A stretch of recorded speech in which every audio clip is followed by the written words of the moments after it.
My mom was all about, always give it your 120%. There was always this concept of that extra 20%, that's the difference between a good result and an exceptional result. That was really instilled in me very early on. And it tends to be true with everything I've done so far.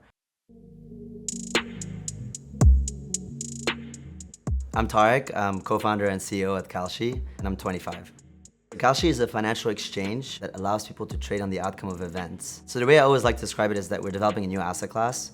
So the same way that you can trade equities and commodities and rates, you can now trade on this thing called event contracts, where you can essentially simply buy yes and no shares on whether Brexit is going to happen, whether COVID is going to get worse this fall, or whether it's going to rain tomorrow. I think the novelty with Kalshi is that we're the first federally regulated exchange that is allowed to do this. My co-founder Luan and I took 2.5 years to get it regulated, and we finally got to launch this year.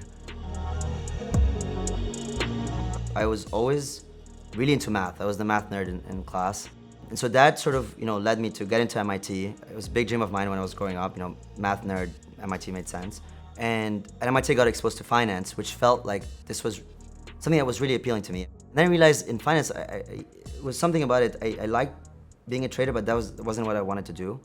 I was more interested in the structure of the whole system. I got obsessed about financial history, and then this is when Luana was telling me about the idea, and it all fit together. It was like, I love finance.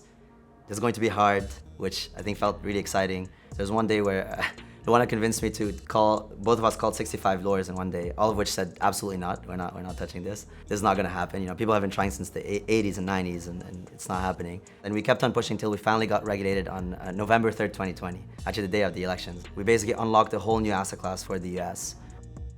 I think the 10-year vision is we want to live in a world where event contracts are something that's commonplace.